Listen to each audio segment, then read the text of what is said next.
அனைவருக்கும் வணக்கம். நம்ம அனடா கணிதம் சேனல்ல முந்தைய ஆண்டுகளில் கேட்கப்பட்ட போட்டித் தேர்வு கணக்குகள் பத்தி பார்த்துட்டு இருக்கோம். அந்த வரிசையில 2012வது வருஷம் ஆசிரியர் தகுதி தேர்வு பேப்பர் 1 முதல் தாள்ல இருக்கு கணிதத்துல கேட்கப்பட்ட கேள்வி.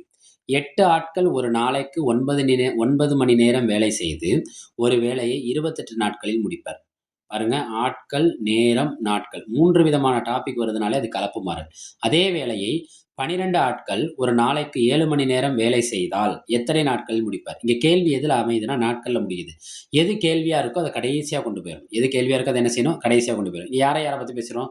ஆட்கள், அடுத்து நேரம், இன்னும் கடைசியா என்ன வரும்? நாட்கள். ரைட்டா? ஆட்கள் எத்தனை ஆட்கள்? 8 பேரு 9 மணி நேரம் வேலை செஞ்சா 28 நாட்கள்ல முடிச்சுடுவாங்க இந்த வேலைய. அதே வேலைய எத்தனை பேர் எடுத்துக்கிறாங்க? 12 பேரு 7 மணி நேரம் வேலை செஞ்சா எத்தனை நாட்கள்ல முடிப்பாங்க? இந்த முடிக்கிற நாட்கள நான் டீன்னு வச்சுக்கிறேன். ஏன் எல்லா கணக்குலயுமே எக்ஸ்ன்னு தான் வரும். நான் ஏன் டீன்னு வைக்கிறேன்னா, பெருக்கல் சிம்பலும் இந்த எக்ஸ் சிம்பலும் ஒரே மாரி இருக்கும். அதனால. சரி, ஃபர்ஸ்ட் இதெல்லாம் கண்டுபிடிச்சிட்டோம். இவங்கலாம் எந்த கேட்டகரி? அதாவது இவங்க எந்த மாறல்ல வராங்க? நேர்மாறல்ல வராங்களா? எதிர்மாறல்ல வராங்களா? நம்ம பார்க்கணும். எப்படி நம்ம கண்டுபிடிக்கலாம்?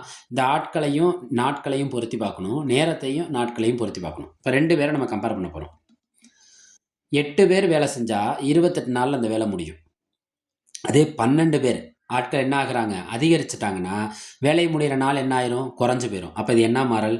இங்க அதிகரிக்கிறாங்க, அங்க குறையுது. அப்ப ஒண்ணுக்கு ஒண்ணு எதிரா இருந்தா அது என்ன மாறல்? எதிர்மாறல். இங்கிட்டு வந்துருங்க. 9 மணி நேரம் நீங்க ஒர்க் பண்ணீங்கன்னா 28 நாள்ல முடிச்சிருவீங்க.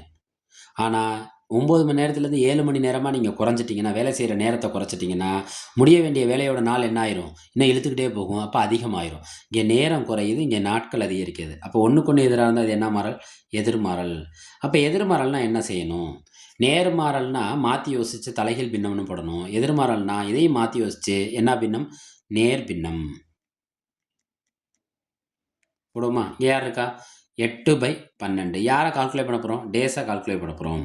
நேர் பின்னம். எதிர்மாறல்னா நேர் பின்னம். இதே இங்க நேர்மாறல் வந்துச்சுன்னா, அந்த 8/12க்கு பதிலா என்ன எழுதணும்? 12/8ன்னு எழுதணும். ரைட்டா?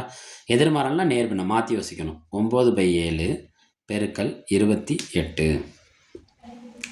3 9, 4 12. 3 9, 4 12. ஒரு நாள் 4, 7 நாள் 28. ஓரேல் 7, ஓரேல் 7. இப்போ பாக்கி இங்கே யார் இருக்கான்னு பாருங்க.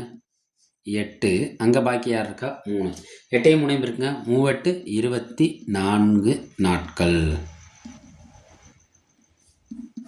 இப்போ இதுக்கான ஆப்ஷன் யாரை குறிக்கும்? ஆப்ஷன் சியை குறிக்கும். மரடா கணிதம் சேனலை லைக் பண்ணுங்கள், சப்போர்ட் பண்ணுங்கள், ஷேர் பண்ணுங்கள். முந்தைய வீடியோக்களையும் பாருங்கள். அது உங்களுக்கு பயனுள்ளதாக இருக்கும்னு நம்புகிறேன். ஃப்ரெண்ட்ஸ் அண்ட் ஃபேமிலிக்கு ஷேர் பண்ணுங்கள், சப்ஸ்கிரிப்ஷன் பண்ணுங்கள். நம்ம சேனலை சப்ஸ்கிரைப் பண்ணுங்கள். நன்றி.